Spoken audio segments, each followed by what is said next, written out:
Hello friends, welcome back to our channel tricky world. दोस्तों, हमने percentage के type first के फर्स्ट 20 क्वेश्चन सॉल्व कर लिए हैं। आप वो वीडियोस देखिए ना, अगर नहीं देखी हैं तो डिस्क्रिप्शन बॉक्स में आपको लिंक मिल जाएगी, वहाँ से आप देख लीजिएगा। तो आज हम आगे बढ़ते हुए 21st से आगे के क्वेश्चन सॉल्व करेंगे। तो हम देखते हैं कि 21st क्वेश्चन हमारा कौन सा है। तो friend, due to 25% fall in the rate of eggs, one can buy 2 dozen eggs more than before by investing इतना rupees, then the original rate per dozen of the egg। मतलब यहाँ बोल रहा है कि 25% की गिरावट के कारण रेट में, एक के रेट में 25% गिरावट होगी, जिसके कारण कोई व्यक्ति 162 रुपये में अब 2 दर्जन एक ज़्यादा खरीद ले रहा है। क्योंकि यहाँ देखिए साफ साफ लिखा मोर देन, तो मतलब 2 दर्जन एक ज़्यादा खरीद ले रहा है। तो ओरिजिनल रेट क्या होगा यही पूछा गया है। ठीक, तो फ्रेंड, ऐसे क्वेश्चन को सॉल्व करने के लिए हमारे पास दो मेथड है। एक तो फॉर्मूला है जिसकी हेल्प से हम चुटकियों में इसको सॉल्व कर लेंगे। लेकिन फ्रेंड, अगर हम फॉर्मूला भूल गए तो क्या करेंगे? तो उसके लिए फ्रेंड हमारे पास बेसिक कॉन्सेप्ट है जिसकी हेल्प से हम इसको सॉल्व तो कर लेंगे, लेकिन थोड़ा टाइम ज़्यादा लगेगा। इसीलिए हम दोनों मेथड देखने वाले हैं कि बाई चांस अगर आप फॉर्मूला भूल गए तो बेसिक मेथड से कर लीजिए, और अगर आपको फॉर्मूला याद है तो कोई प्रॉब्लम ही नहीं है। ठीक है ना। तो सबसे पहले फ्रेंड हम फॉर्मूला देखेंगे। तो फॉर्मूला है हमारा न्यू रेट। अब फॉर्मूले से फ्रेंड हमेशा हमारा न्यू रेट निकलेगा, नया वाला रेट, जो मतलब डिक्रीज या इंक्रीज करने के बाद जो नया रेट बनेगा वो निकलेगा। और मैक्सिमम क्वेश्चन में ओरिजिनल रेट ही पूछा जाता है, तो कोई प्रॉब्लम नहीं है फ्रेंड। एक बार न्यू रेट निकल गया तो हम ओरिजिनल रेट निकाल सकते हैं, और ओरिजिनल रेट निकल गया तो न्यू रेट भी निकाल सकते हैं। कोई प्रॉब्लम नहीं है, आपको कोई भी निकाल लीजिए। लेकिन ये फॉर्मूला जो है बेसिकली हमारा न्यू रेट के लिए ही है। ठीक, तो अब हम फॉर्मूला देख रहे हैं। तो new rate is equal to होता है प्राइस गिवन। अब फ्रेंड यहाँ पे ये जो प्राइस है, जो प्राइस दिया रहेगा ना, वही प्राइस गिवन यहाँ लिखना है। और कोई ऐसे टाइप की क्वेश्चन हमेशा एक ही बार प्राइस दिया रहेगा, प्राइस की वैल्यू एक ही बार दिया रहेगा। बाकी एक बार आइटम का दिया रहेगा, कितना आइटम मिला है, मतलब कितना डजन एग्स है, जैसे यहाँ 2 डजन एग्स है ना, कितना ज़्यादा मिला है, कितना कम मिला है, ये रहेगा। और एक परसेंटेज रहेगा। तीनों चीज़ एक एक बार रहेंगे। ठीक, तो कोई कन्फ्यूज़ नहीं होना है कि कौन कौन सा लेना है। तो प्राइस गिवन, जो ये प्राइस है वही प्राइस लिख देंगे। इसी तरह इनटू इंक्रीज एंड डिक्रीज, तो यहाँ पे इंक्रीज या डिक्रीज परसेंट। अब फ्रेंड यहाँ पे आपको कोई टेंशन नहीं लेना है कौन सा परसेंट, बस इंक्रीज और डिक्रीज कोई भी रहेगा। यहाँ पे डिक्रीज बताया गया है तो डिक्रीज परसेंट, अगर इंक्रीज बताया गया होता तो इंक्रीज लिख देते। इसका आपको टेंशन नहीं लेना है कि हम इंक्रीज लिखेंगे कि डिक्रीज, बस जो परसेंट दिया रहेगा वही लिख देना है। ठीक, और एक बात और ध्यान में फ्रेंड, यहाँ परसेंट है ना, तो यहाँ पूरा परसेंट लिखना है। यहाँ 25% लिखा जाएगा। अभी हम करके बताएंगे, पहले एक बार फॉर्मूला देख लेते हैं। ठीक है ना, बस ओवरव्यू आपको दे रहा था। तो ये हो गया। अब अपॉन में एक्स्ट्रा अमाउंट हमें जो ज़्यादा मिलेगा, जैसे यहाँ पे देखिए 2 डजन एक ज़्यादा मिल रहे हैं ना, तो वही हुआ एक्स्ट्रा अमाउंट 2 डजन। तो ये हमारा फॉर्मूला फ्रेंड, बस यही सिंपल सा फॉर्मूला है, यही आप याद कर लीजिए। आप ऐसे टाइप के क्वेश्चन तो चुटकियों में सॉल्व करेंगे। ठीक है, तो ये हमारा फॉर्मूला हो गया। अब इसमें हम वैल्यूज़ पुटअप कर देते हैं। तो वैल्यूज़ पुटअप करने के लिए कलर मैंने चेंज किया। अब पुटअप करते हैं। प्राइस गिवन हमारा यहाँ पे देखिए 162 रुपीज़ है, तो 162 इंटू परसेंटेज इंक्रीज और डिक्रीज, तो परसेंटेज यहाँ डिक्रीज हो रहा है 25%। तो मैंने आपको बताया 25% पूरा लिखेंगे, अकेले 25 नहीं लिखेंगे। ठीक, तो ये हो गया। अपॉन में एक्स्ट्रा अमाउंट है, तो एक्स्ट्रा अमाउंट हमारे यहाँ 2 डजन है। अब देखिए फ्रेंड, ओरिजिनल रेट किसका पूछा गया? डजन, पर डजन करना, तो हम अकेले 2 लिखेंगे। 12 दूनी 24 नहीं करेंगे, 24 एक्स नहीं करेंगे, 2 डजन ही रहने देंगे। तो ठीक, इसीलिए हम 2 ही लिखेंगे। अगर सपोज यहाँ पे पूछ लेता कि ओरिजिनल रेट पर एक्स, तो हम यहाँ 24 लिखते, क्योंकि हमें पर एक का रेट निकलता नया, तो हम पर एक का ओरिजिनल रेट निकालते हैं। लेकिन यहाँ डजन पे पूछ रहा है कि 12 एक कितने रुपए के होंगे, तो हम 12 पे ही रहने देना, क्यों उसको एक एक ले आए फिर 12 से मल्टीप्लाई करें। ठीक है ना, इसलिए हम 12 यहाँ 2 ही रखेंगे। तो ये हो गया, हमारा इक्वेशन बन गया। अब इसको सॉल्व कर लेते हैं। तो सॉल्व करने के लिए हमें कुछ नहीं करना है। अब हम जानते हैं कि ये 25% जो होता है ये होता है 1/4। ये हो गया। अब ये 2 से काटेंगे, ये हो जाएगा 81, और 81 ये अपॉन 4 में है, दैट मीन्स ये हो जाएगा 81/4। तो ये आ गया हमारा न्यू रेट। देख, क्योंकि हमारा जो फॉर्मूला होता है वो न्यू रेट के लिए होता है, तो हमारा न्यू रेट निकल गया। ओरिजिनल रेट निकालना है, ओल्ड रेट या ओरिजिनल रेट जो कह लीजिए, तो वो निकालना है। तो उसके लिए क्या करेंगे फ्रेंड? तो यहाँ पे देखिए क्वेश्चन में बताया गया कि 25% डिक्रीज हुआ है रेट, तो हमारा न्यू रेट है। अब ये न्यू रेट है तो इसका 25% डिक्रीज हुआ है, दैट मीन्स अगर हम ओरिजिनल रेट x मान लेंगे तो इसका 25 डिक्रीज करेंगे, कितना होगा? 75% अब बचा रहेगा। यही होगा हमारा न्यू रेट, और न्यू रेट हमने यहाँ निकाल लिया है, तो वही वैल्यू हम यहाँ पर पुट कर। तो ये हमारी इक्वेशन बन गई। यहाँ से x वैल्यू निकाल लीजिए, वही हमारा ओरिजिनल रेट है। तो x निकालने के लिए क्या करना है? कुछ नहीं, x इक्वल टू ये हो जाएगा 84/4 इंटू 75 है, अपॉन में आएगा। अब हम जानते हैं 75 इक्वल टू होता है 3/4, तो 3/4 की जगह हम 4/3 लिखेंगे क्योंकि हमारा यहाँ नीचे अपॉन में आएगा। तो ये हो गया, आप देखिए काट लीजिए, ये 4 से 4 कट गया, 3 से जाएगा 27 टाइम, तो ये हो गया हमारा 27। तो यही हमारा आंसर है friend, that is 27 rupees per dozen एक की ओरिजिनल रेट है। ठीक, तो ये तो हो गया फ्रेंड हमारा फॉर्मूला बेस्ड। अब चलिए हम कॉन्सेप्चुअली देख लेते हैं, इन केस अगर हम फॉर्मूला भूल गए तो हम कैसे सॉल्व करेंगे। तो ऐसा तो नहीं करेगा नहीं कि हम क्वेश्चन ही छोड़ देंगे, हम दूसरा ना तरीका ढूंढेंगे। इन केस अगर फॉर्मूले में डाउट है कि ये फॉर्मूला में कहाँ कौन सा रहेगा तो हम कैसे करेंगे। तो इसीलिए बेसिक तरीका है, आप एक बार देख लीजिए, लेकिन करना तो आपको मोस्टली वही तरीका आप यूज़ करिए। फॉर्मूला अगर आपको याद हो गया तो चुटकी में आंसर निकल आता है। ठीक, तो हमारा बेसिक तरीका क्या कह रहा है कि कुछ नहीं, जो बोला क्वेश्चन में वही करिए। क्या बोल रहा है कि 25% एक का रेट में गिरावट हुई है, तो मान लेते हैं पहला जो ओरिजिनल रेट है वो x है, और जो पूछा भी गया ओरिजिनल रेट तो हमने x मान लिया। अब 25% गिरावट हुई तो मतलब नया रेट जो होगा, न्यू रेट, वो कितना हो जाएगा, 75% x हो जाएगा ना, क्योंकि 25% गिरावट हुई है तो बचा अब कितना, 75%, तो वही 75% ऑफ x, ये नया रेट हो गया। अब बोल रहा है कि 162 रुपये में पहले जितना वो खरीद मिलता था, उसको 162 रुपये देने पे उसको जितना एक मिलता था, जितना दर्जन, उससे अब 2 दर्जन ज़्यादा एक मिल जा रहा है उसे ना।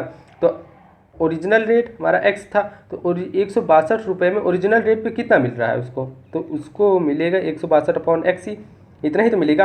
अब आप खुद ही सोचिए, रियल लाइफ में लेके जाइए, अगर आपको 10 रुपये किलो टमाटर मिल रहा है, हाँ, तो 100 रुपये में कितने किलो टमाटर मिलेंगे, तो आप तुरंत दिमाग से बताएंगे ना कि 10 किलो। वही चीज़ यहाँ पे भी है फ्रेंड कि कि हमें x रुपये पर डजन एग मिल रहा है, हाँ, रेट है, तो 162 रुपये में हमें कितने डजन मिलेंगे, तो x जो 162 है इसको x से डिवाइड करेंगे, उतने दर्जन हमें एग मिलेंगे। तो ये हो गया ओरिजिनल रेट पे। अब नए रेट पे देख लेते हैं कितना मिल रहा है, तो नए रेट पे यही हो जाएगा 162/75% ऑफ x, इतना हमें क्या कहते हैं, एक मिलेगा। अब देखिए यहाँ बोल रहा है कि जब नए रेट पे ख़रीदते हैं तो 2 दर्जन ज़्यादा मिलता है। दैट मीन्स अगर हम इस वाले में से ये वाला सब्ट्रैक्ट कर दें तो इक्वल टू हो जाएगा 2 दर्जन ज़्यादा मिल रहा है, मतलब 2 हो जाएगा। दैट मीन्स हम क्या करना है, इसको थोड़ा इरेज कर देता हूँ, यहाँ x लिख दो और यहाँ 75% x कर दो। ठीक, क्योंकि इस वाले में से हम इसको सब्ट्रैक्ट करेंगे तो ये 2 के बराबर हो जाएगा। ठीक, तो ये हमारा इक्वेशन बन गया। अब इसको सॉल्व कर लीजिए, बहुत आसान है। क्या करना है, 162/x कॉमन ले लेंगे, तो हम जानते हैं 75% जो होता है 3/4 होता है, 25 3 का 75, 25 को 100, और ये हो गया माइनस यहाँ 1 ही बचेगा, ये इक्वल टू 2 हो गया। इसको सॉल्व करेंगे तो 1/3 और इधर है 162/x है, इधर है 2 से काटिए तो 81 आएगा, और 3 से काटिए 27 आएगा, और x इधर चला जाएगा। दैट मीन्स ये हो जाएगा 27 = x।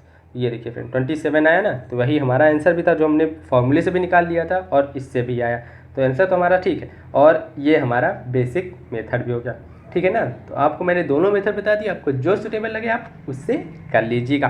तो अब चलिए हम नेक्स्ट क्वेश्चन देखते हैं। तो नेक्स्ट क्वेश्चन हमारा क्या कह रहा है friend, A basket contained 300 mangoes. 75 were distributed among some students. Find the percentage of mangoes left in the basket.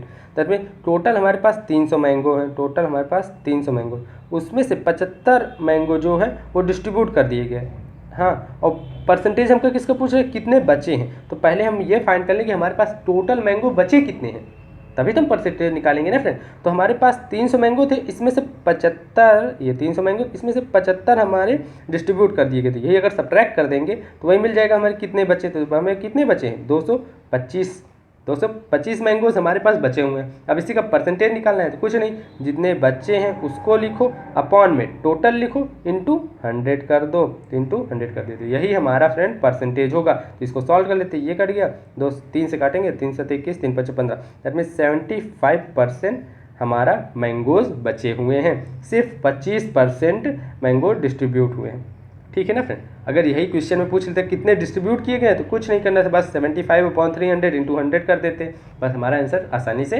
निकल जाता है, ठीक है ना। तो यहाँ पे हमारा कौन सा ऑप्शन चाहिए, 75 आया था, तो दैट मीन्स 4th वाला करेक्ट ऑप्शन है, ठीक। अब चलिए हम नेक्स्ट क्वेश्चन देखते हैं।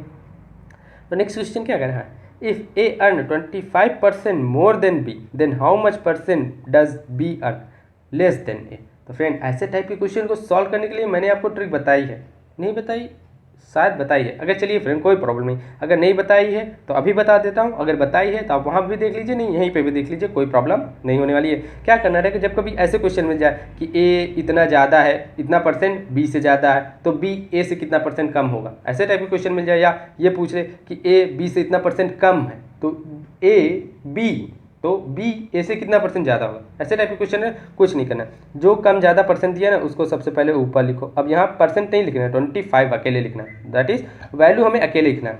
बस वही जो पहला वाला फॉर्मूला था, जैसे जो हमने ये कहाँ गया, हाँ ये वाला क्वेश्चन देखा था ना, जो प्राइस गिवन इनटू परसेंटेज किया था, तो वहीं हमें परसेंटेज साथ में लिखना है कि 25% को पूरा 25% भी लिखना है, लेकिन बाकी जगह पे हम अकेले वैल्यू ही लिखते हैं। जैसे यहाँ पे हम अकेले वैल्यू लिखेंगे, ठीक। तो ये हो गया 25% मोर है, तो ये तो हो गया 25% अपॉन में, इसके बाद अपॉन में 100, पहले सबसे पहले 100 लिख लो, उसके बाद देखो क्या दिया हुआ है, मोर है ना, तो यहाँ पे प्लस कर दो 125, ठीक, बस प्लस कर दो। अगर मोर है तो प्लस 25, जो जितना परसेंट ज़्यादा कम रहेगा वही प्लस कर दीजिए। अब इंटू 100 कर दीजिए, इंटू 100 की, तो ये जो आएगा फ्रेंड, ये जो इक्वेशन बने इसको सॉल्व करने पे जो परसेंट आएगा वही होगा हमारा ये कि बी कितना परसेंट कम है ए से, वही जो पूछा जा रहा है यहाँ क्वेश्चन में वही हमारा रिजल्ट होगा जो हम अगर इसको सॉल्व करेंगे तो, ठीक है। तो इसको सॉल्व भी कर लेते हैं। ठीक है, 25 है अपॉन 125 हो जाएगा, तो 25 से कटेगा तो 5 आएगा, 5 से कटेगा तो 20, दैट मीन्स डायरेक्ट हमने कर दिया 20। तो 20% ही हमारा बी जो होगा इस ए से छोटा होगा, ठीक है ना फ्रेंड। तो ये हमारा आंसर है। अब आप में से बहुत लोग ऐसे भी सोच रहे होंगे कि ए बी से 25% ज़्यादा है तो बी ए से 25% कम होगा, सिंपल सी बात हो गई, वही सोच रहे होंगे ना। लेकिन फ्रेंड ऐसा नहीं होता, जैसे हमने यहाँ पे भी देख लिया ना कि ए जो है बी से 25% तो ज़्यादा है, लेकिन बी जो है ए से 20% कम है, ठीक है ना, कम है।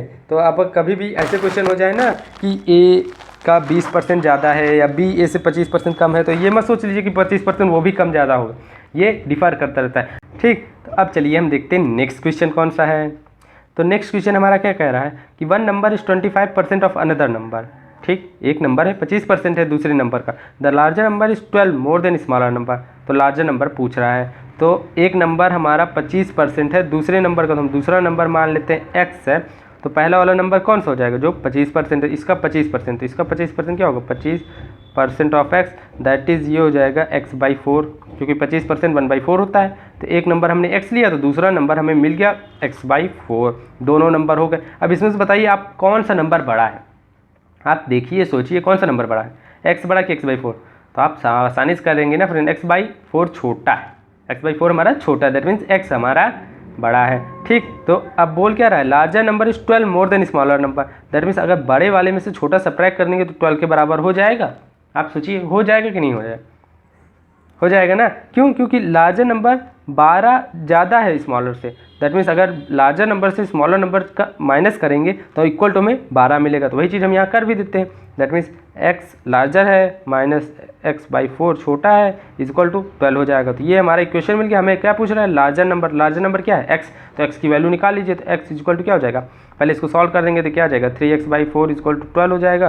तो x कर गया 4 आ गया, तो 4 चौक 16, that means x is equal to हमारा 16 आ जाएगा, दैट मीन्स सेकेंड वाला हमारा करेक्ट ऑप्शन है, ठीक है ना फ्रेंड। अगर कोई डाउट होगा तो आप बेझिझक कमेंट बॉक्स में कमेंट कर दीजिएगा, मैं उसको सॉल्व करने की पूरी कोशिश करूँगा, ठीक है। तो अब चलिए हम नेक्स्ट क्वेश्चन देखते हैं। तो नेक्स्ट क्वेश्चन क्या कर रहा है, the number of student in a class is increase by 20% and the number now becomes 166, initially the number was, कि बोल रहा है कि क्लास में जो स्टूडेंट थे उनको उनके नंबर में, मतलब जितने नंबर ऑफ स्टूडेंट थे ना उसमें 20% इंक्रीज़ कर दिए गए, बढ़ गए, अब 20% ज़्यादा हो गए। तो अब जो है बढ़ने के बाद 66 हो गए नंबर, वो नंबर जो थे 66 हो गए। तो कि पहले कितना थे यही पूछ रहा है। तो मान लेते हैं कि पहले हमारे x नंबर ऑफ स्टूडेंट थे, ठीक। अब 20% बढ़ गए ना, तो इसका मतलब ये हो जाएगा 120%। जैसे मैंने आपको बताया था कि बढ़ना का मतलब बस 100 प्लस कर दो जितना परसेंट बढ़ा है, ठीक। तो ये हो गए, अब हमारे पास 120% ऑफ x स्टूडेंट हैं। जब 20% हमारे स्टूडेंट बढ़ जाएंगे तो ये जो 120% है यही इक्वल टू होगा हमारा 66 से। क्यों, क्योंकि यहाँ साफ साफ बोला गया कि नंबर अब जो है 66 हो जा रहा है, नंबर ऑफ स्टूडेंट 66 हो जा रहे हैं, तो बढ़ने के बाद हमारा ये हो गया, यही इक्वल टू हमारे 66 के हो जाएंगे। तो ये हमारा इक्वेशन बन गया। अब हमें क्या चाहिए, नंबर चाहिए इनिशियली यहाँ पे देखिए इनिशियली मतलब इनिशियली हमने लेट किया था x, तो यही x हमें चाहिए। तो इसको सॉल्व कर लेते हैं, क्या problem, x into 120% equal to हम जानते हैं 6/5 होता है इज इक्वल टू 66। अब ये 6 काटेंगे 11 आ जाएगी, ये 5 जाएगा मल्टीप्लाई जो that is x is equal to 55। तो यही हमारा आंसर है, दैट मीन्स थर्ड वाला हमारा करेक्ट ऑप्शन है। ठीक है ना फ्रेंड। अब चलिए हम नेक्स्ट क्वेश्चन देखते हैं, बहुत सिंपल सा क्वेश्चन था ना वो। तो हमारा अब नेक्स्ट वाला देखते हैं, थोड़ा हाई लेवल लग रहा है कि a village lost 12% of his goods in a flood and 5% of the remainder died from diseases. If the number left now is 8360, what is the original number of before flood. ये पूछ रहा है, तो हम लेट कर ले रहे हैं कि ओरिजिनल नंबर जो होंगे, number of goods, original number of goods before flood X है, एक्स नंबर ऑफ गोड्स थी उस विलेज में।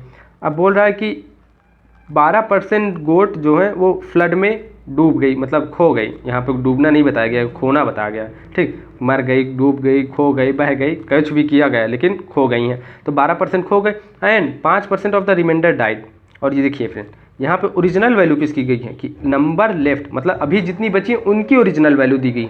इसीलिए हम क्वेश्चन को ऐसे लेके चलेंगे कि हमें परसेंटेज के फॉर्म में ये मिल जाए कि कितनी नंबर ऑफ गोड्स अभी बची हैं वो परसेंटेज के फॉर्म में मिल जाए, और उसके बाद रियल वैल्यू हमें दी गई है, दोनों को आपस में इक्वल करा देंगे, वहाँ से हम x की वैल्यू निकाल लेंगे, है ना। इसीलिए हम इसको ऐसे लेके चलेंगे। कैसे कि हमारा पास क्या बोला है, x हमने मान लिया कि टोटल नंबर ऑफ गोड्स थी जो पहले थी, मतलब बाढ़ के पहले x गोड्स थी। अब उसमें से 12% तो बाढ़ में खो गई, तो बची कितनी, 100 माइनस 12 कर देंगे, उतनी ही तो बचेंगी।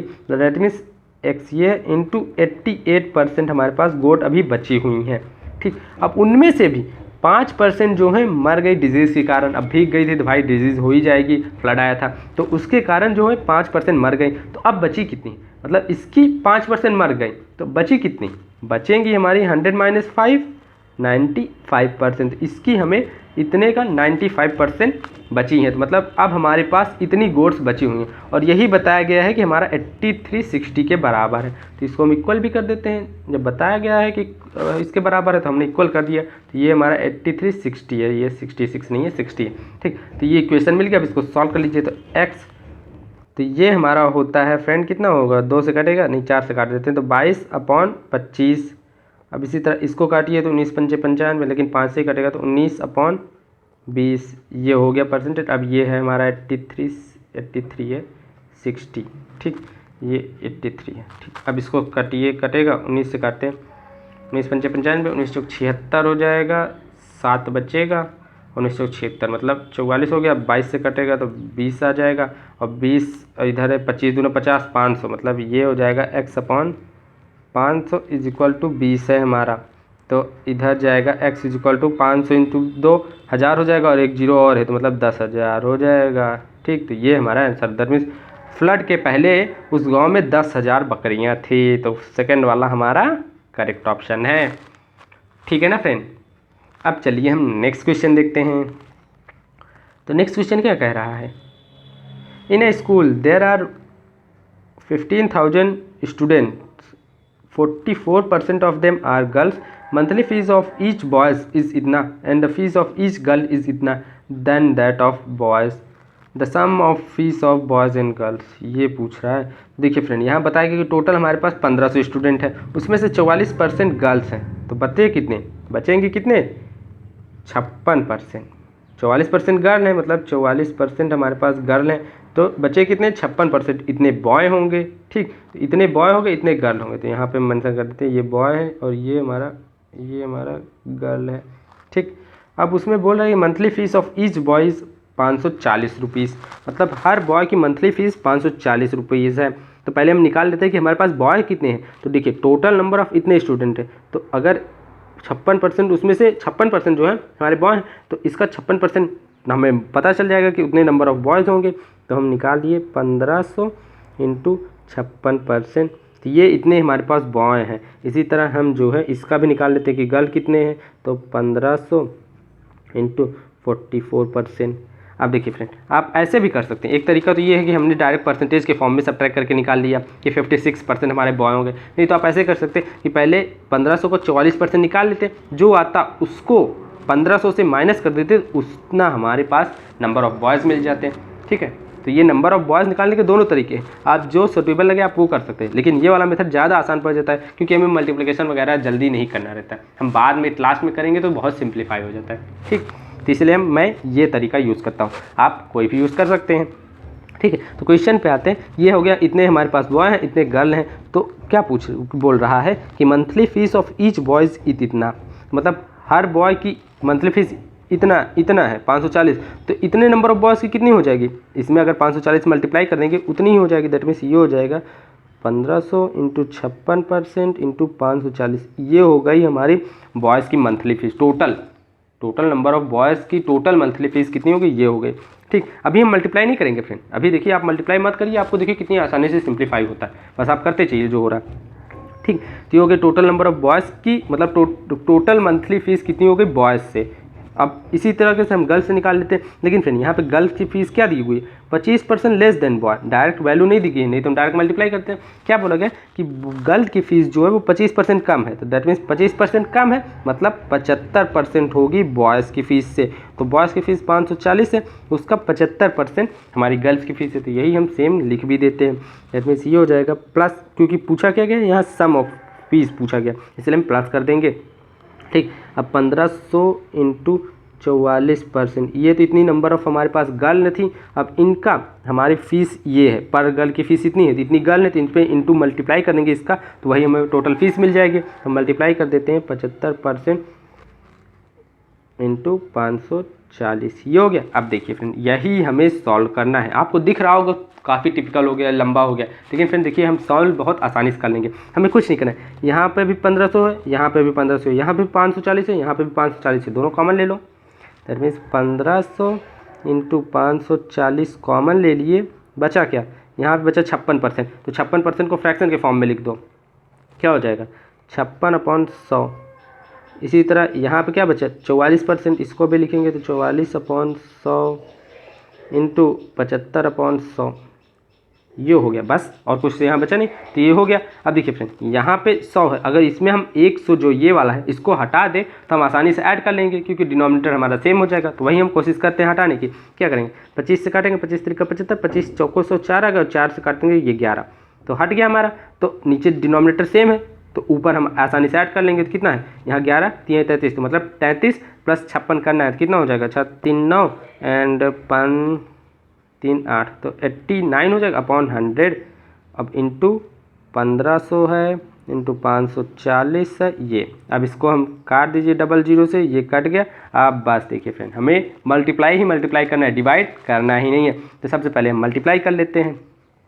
क्या करें, 15 इंटू 54, तो 15 चौको 60 और 15 पचे 75, अच्छा 81, तो ये हो गया 81 है। ठीक, तो ये हमारा आ गया 8100 आ गया जब हम इसको कर दिए। अब इसमें हमें 89 से ही मल्टीप्लाई करना है, तो कुछ नहीं कर लेते, 88 इंटू 89 है। अब ऐसे नंबरों को फ्रेंड मल्टीप्लाई करने की ट्रिक मैंने आपको पहले ही बता दी है। आप बस आई बटन पर क्लिक करके आप देखिए चुटकों में मल्टीप्लाई कर लेंगे। कैसे, जैसे यहाँ पे देखिए, यहाँ पे हमारा ये 10th डिजिट सेम है, और इन दोनों जो 1st डिजिट है इनका सम 10 हो रहा है ना। दैट मीन्स क्या करना है, कुछ नहीं, ये 9 इंटू 1 करो, दैट मीन्स 9 बन जाए 9 होगा, तो इसको 2 डिजिट में लिखो, 2 डिजिट में। ठीक, तो 09 लिख दिया। अब यहाँ 8 है ना, 8 + 1 9 हो गया, 9 इंटू 8 कर दो 72, दैट मीन्स यही हमारा आंसर होगा 81 इंटू 89। अब हमें क्या चाहिए, 00 और है, तो दैट मीन्स 720900, यही हमारा आंसर होगा।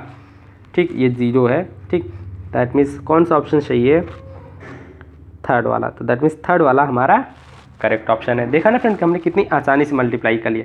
लेकिन अगर आप यहीं पहले मल्टीप्लाई डिवाइड करते चलते तो बहुत कंफ्यूजिंग हो जाता है, डेसिमल में आ जाता है, बहुत इधर भी हो जाते हैं। ठीक है ना फ्रेंड, तो आज की वीडियो में तो बस इतना ही। नेक्स्ट वीडियो में हम इसके आगे के क्वेश्चन को सॉल्व करेंगे। और अगर ये वीडियो आपको अच्छी लग रही है तो आप लाइक करिए, वीडियो को शेयर करिए और सब्सक्राइब करना मत भूलिए चैनल को। ठीक है ना फ्रेंड, तो फिर मिलेंगे हम नेक्स्ट वीडियो में। Till then bye bye, take care.